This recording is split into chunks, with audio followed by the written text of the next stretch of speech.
అందరికీ నమస్కారం అండి. థ్యాంక్ యూ తమ్ముడు, థ్యాంక్ యూ. ముందుగా మమ్మల్ని విష్ చేయడానికి వచ్చిన రవి గారికి sir happy birthday sir. And అలాగే అరవింద్ గారికి ఎప్పుడు నిజంగా చాలా సపోర్ట్ చేస్తారు అరవింద్ గారు నన్ను. Thank you so much Arvind గారు వచ్చి ఇక్కడ సపోర్ట్ చేయడానికి వచ్చినందుకు. అలాగే ఇక్కడికి వచ్చిన ప్రతి ఒక్క మీడియా వారందరికీ thank you so much sir. And అలాగే థ్యాంక్ యూ ఆల్. ఇక్కడికి వచ్చిన నా వెల్ విషర్స్ అనుకోండి, లేకపోతే నా ఫ్యాన్స్ అనుకోండి, ప్రతి ఒక్కరికి థ్యాంక్ యూ సో మచ్.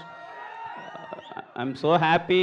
ఇంత కలగా నడుస్తుంది ఈవెంట్ అంతా. మీరు అప్పటి నుంచి వెయిట్ చేసి ఇంత మా అందరికి ఇంత సపోర్ట్ ఇచ్చినందుకు ప్రతి ఒక్కరికి తమ్ముడు పేరు పేరున ప్రతి ఒక్కరికి thank you so much.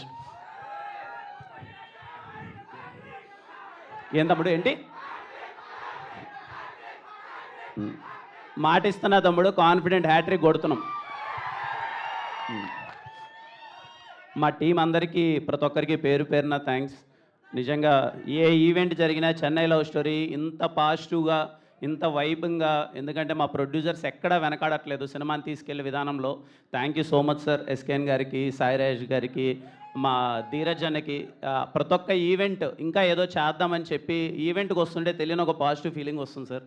Thank you so much for that support. And మా టీంలో వర్క్ చేసిన ప్రతి ఒక్కరికి నేను ప్రీ రిలీజ్ ఈవెంట్లో మాట్లాడతాను. ఇక్కడ ఓన్లీ కంటెంట్ గురించి మాట్లాడదాం అనుకున్నాను. ముందుగా చెప్పే ముందు Ravanna, thank you so much Ravanna for everything. అయిపోయింది తమ్ముడు, అయిపోయింది, చాలా రోజులు అయిపోయింది తమ్ముడు, అయిపోయేది. అంటే నేను ఇంతకుముందు నాకు తెలిసి ఒక 4-5 ఇంటర్వ్యూలు ఇంతకుముందు చెప్పాను. Chennai love story trailer cut చేయడం చాలా కష్టం అని చెప్పి నేను చాలా సందర్భాల్లో చెప్పాను. నేను ఇంకా మా ప్రొడ్యూసర్స్కి నేను సజెస్ట్ చేశాను అనమాట. సార్ ఏం టెన్షన్ తీసుకోవద్దండి, చెన్నై లవ్ స్టోరీకి మేము ట్రైలర్ కట్ చేయలేకపోతున్నాం. ట్రైలర్ కట్ చేయకన్నా మీరు జూలై 24 సినిమా వేయండి. 23rd ప్రీమియర్ వేసినప్పుడు నుంచి ఎందుకు రారు, క్రౌడ్ అందరూ ఈ సినిమాకి ఆల్రెడీ ఉన్నారు, ఈ సినిమాని చూస్తారు, ఖచ్చితంగా థియేటర్కి వస్తారు ట్రైలర్ లేకపోయినా అని చెప్పాను. నాకు సినిమా మీద అంత నమ్మకం తమ్ముడు, నేను మాటగా ఇస్తున్నాను. మీరు వెయిట్ చేయొద్దండి. మా వాళ్ళు ఎప్పుడు బుక్ మై షో ఎప్పుడు ఓపెన్ చేస్తారో తెలీదు. మీరు కాన్ఫిడెంట్గా టికెట్ నొక్కండి. చెన్నై లవ్ స్టోరీ సినిమా థియేటర్లో మీరు ఎప్పుడు ఎక్స్పీరియన్స్ చేయబోయిన ఒక లవ్ స్టోరీ చూస్తున్నారు. మీరు థియేటర్ నుంచి బయటకు వచ్చినప్పుడు అది 2 రోజుల 3 రోజుల నెల లేకపోతే గంట అర్ధగంట నాకు తెలీదు, చాలాసేపు ట్రాన్స్లో ఉంటారనమాట. ఎలాంటి సినిమా చూసారా మనం అని చెప్పి మీరందరూ చాలా అంటే చాలా ప్రౌడ్గా ఫీల్ అవుతారు. నేను ఈ సినిమా చేసినందుకు నేను చాలా కాన్ఫిడెంట్గా చెప్తున్నాను. మీరందరూ బయటకు వచ్చి అరే మా అన్న మరో మంచి సినిమా చేశాడరా అని చెప్పి మీరందరూ చాలా కాన్ఫిడెంట్గా ఫీల్ అవుతారు.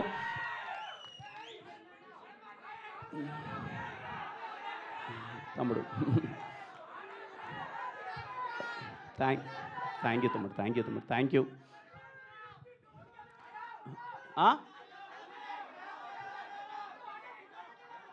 అర్థం కాలే తమ్ముడు.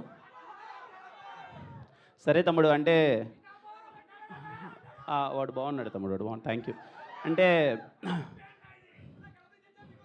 థ్యాంక్ యూ తమ్ముడు. ఒకటే మాట, నేను తర్వాత ప్రీ రిలీజ్ ఈవెంట్లో మాట్లాడతాను. ఇప్పటికే చాలాసేపు వెయిట్ చేశారు, మిమ్మల్ని వెయిట్ చేయించాలని లేదు. సినిమా ఎప్పుడెప్పుడు జూలై 23rd ప్రీమియర్ ఎక్కడేస్తారు, ఏ నియరెస్ట్ థియేటర్ ఉంటుందో తెలియదు, కానీ దేనికోసం వెయిట్ చేయకన్నా సినిమాకి మీరు వెళ్ళిపోండి. చాలా కాన్ఫిడెంట్గా, చాలా హ్యాపీగా థియేటర్ నుంచి బయటకు వస్తారు. I'm literally waiting for July 23rd. I know Chennai love story అనే సినిమా నేను కథ విన్నప్పుడు మ్యాజిక్ జరుగుతుందని నమ్మాను. షూటింగ్ జరిగే ప్రాసెస్లో మ్యాజిక్ జరుగుతుందని చూశాను. షూటింగ్ అయిపోయిన తర్వాత మ్యాజిక్ జరుగుతుంది. లాస్ట్ షాట్ మా చెన్నై లవ్ స్టోరీలో మేము తీసిన లాస్ట్ షాట్ అదే ఉంటుంది, మ్యాజిక్ స్టార్ట్స్ హియర్ అని చెప్పి. ఇప్పుడు చెప్తున్నాను, జూలై 23rd దగ్గర నుంచి మీరందరూ అరే ఏంట్రా ఇంత బాగుందేంట్రా ఈ సినిమా అని చెప్పి తెలుగు ప్రేక్షకులు ఎక్కడున్నా సరే అరే మా తెలుగులో మరో మంచి ప్రేమ కథ వచ్చిందని చెప్పి మీరు చాలా కాన్ఫిడెంట్గా హ్యాపీగా ఫీల్ అవుతారు. అందరూ జూలై 23rd సినిమాకి వెళ్ళిపోండి, ప్రీమియర్స్ చూసి సినిమా ఎలా ఉందో చెప్పండి. మళ్ళీ ప్రీ రిలీజ్ ఈవెంట్లో కలుద్దాం. థ్యాంక్ యూ సో మచ్ తమ్ముడు, ప్రతి ఒక్కరికి thank you so much. Thank you so much Kiran గారు.